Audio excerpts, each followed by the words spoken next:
were gonna say something a moment ago, Tony. Yeah, see, when you're playing against a team that has played 12 games this season, consider 22 goals this season with just 6 points on the table, see, you should be messing these people up. Mostly when it's a home game. It's Luton we're talking about that they at the dregs of the league. Yeah, but there's a reason, and have you guys thought, maybe just for once, that maybe there's just average players at Manchester United right now, players that can cut it. You guys have struggled against, yeah, the lows of the lows, yeah. But look in the mirror and tell yourselves the truth.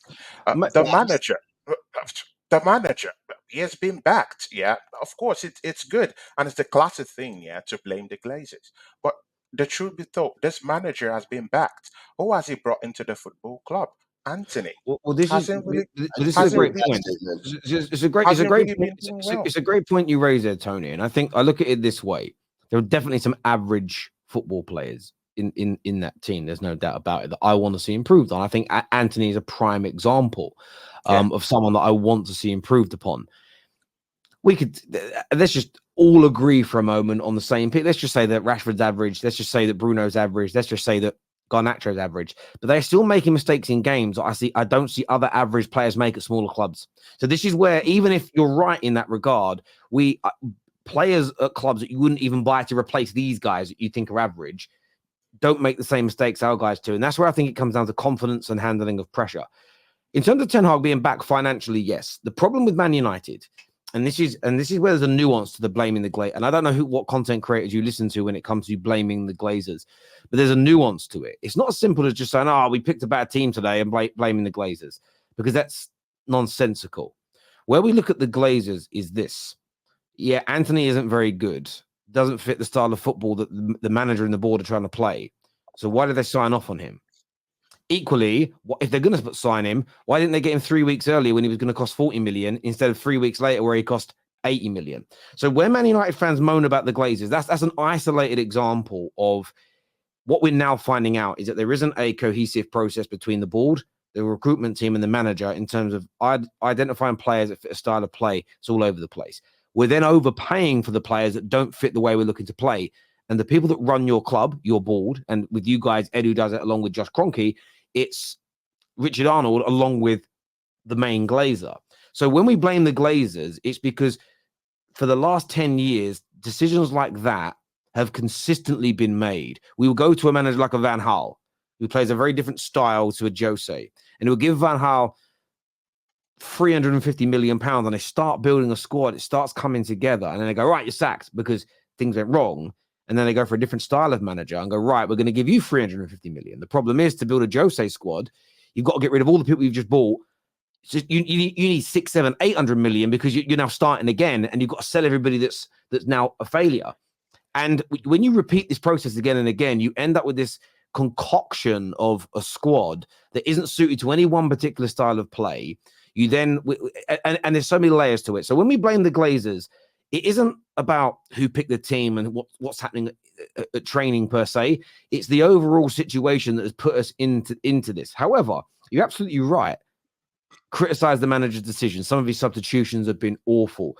I'm challenged. I didn't want Mason Mount at Man United, and I'm really challenging that signing now because he's not starting Mason Mount. But when I dig deeper into how do we stop this happening again, it's not just about the manager. The biggest mistake we make at Man United is every manager that comes in, we give him too much power. And the irony is, I don't think that's backing him. I think that's hurting them, because managers, like all managers, need help. Pep speaks about it all the time. A lot of the players that are identified for him, he doesn't do the identifying. He's coaching his team. People come to him with, this player would work, this player. He looks and gets involved, but he isn't scouting them all saying, I want these 3 players. Man United, we treat our managers so differently. The amount of times Klopp's been told, no, this is who you're having, and that guy's gone on to be a star. So I think there's a happy medium with it, if that makes sense. But the problem is that I'm not saying you, Tony. Rival fans just want to hear you say my players are shit, my manager's shit, because it's fun and it's where the banter is, and it's a lot more nuance. I want to go to some super chats here that have come in. First one says, Igal is less excited than Terry. Arsenal loving. Oh, I'm just in a good mood. My team won. Why do Arsenal fans think City fans hate them? Very, we want you guys to win. You are our best bridesmaid. The only. What does that mean? I don't know. Okay, only want the best for you. Sensational win. Outplayed a top team from minute one. That is what Fraud Dada has got to say there. Thank you. Watch time make a case. Did anybody think it wasn't a red card for I didn't. I Fabio haven't seen Vieira? it yet, so. I think it's like a knee-high studs challenge. That sounds like a red. Tevin here says, my issue is, Terry, being gaslit by the independent panel. The Gabriel didn't get fouled. Especially when a week later Saka's was a foul. I hate it.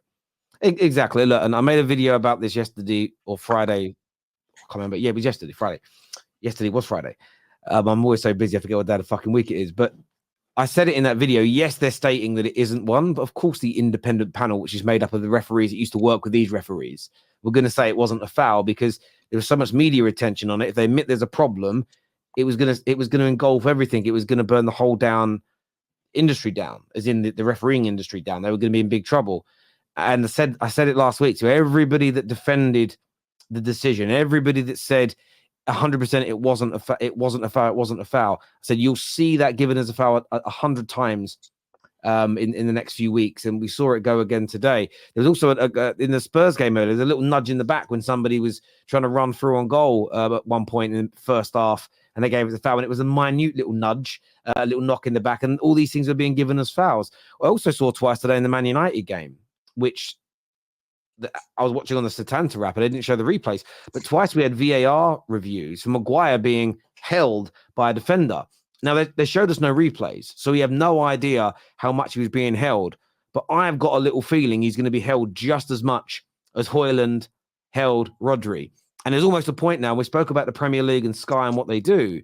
I think they're going to, on certain things, not always show replays now, if they can help it, because if there's no replay, we can't complain because we can't fucking see it again. Does that make sense? But we know that what happened to Rodri happens every single week. So, yeah, I get why you're angry, Tevin, and don't be gaslit by the nonsense. Don't be gaslit by it at all, mate. You're bang on.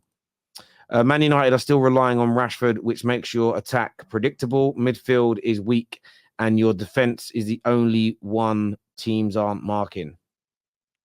You're saying because teams aren't marking on defense, you can't rely on your defense to score goals and stuff like that. So yeah, no, I hear you. We're awful in attack. I don't think anyone's going to disagree.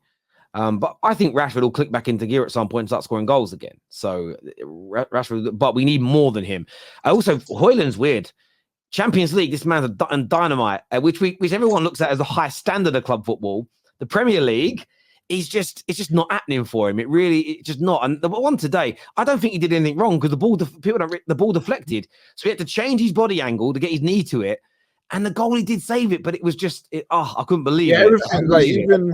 It's the header. That was... Yeah, the header he needs to do better on. It was close, but he needs to do better on that. There's a couple of ones where he was shielding the ball, turning to shoot. There's too many players around it. He has a job of like so many different attackers right now because you got like 3 men just fighting it. Like he's fighting them off by themselves and by himself, and he's just finding it hard to find him back in the Premier League. It's weird, man. It's upsetting. Yeah, and hopefully, listen, if he gets that headed chance against Galatasaray, scores. I'm telling you, in the Champions League, he gets that headed chance. He scores 110%. Bournemouth are doing all right, you know. And how did he save that, Nick Pope? How did he save that? That was a great shot. Oh, my word. Yeah. But again, Terry, yeah. Go on, mate. Go on, bruv. Yeah, Terry, but again, this Rashford issue, I don't think Man United fans have really come to terms with what it really means. 35 games last season, 17 goals scored in total last season, 5 assists for Rashford. Yeah. Mm-hmm. This season, 11 games played with just 1 goal scored, 1 assist. Oh, this season. Yeah. There's a dramatic big shift. It's huge. Mm-hmm. Something has happened to Rashford. Something needs to be done. Does it lie at the hands of the coach? As the manager.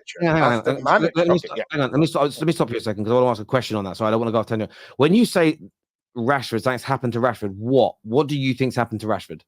I think something mentally is wrong with him, and he hasn't developed under this manager.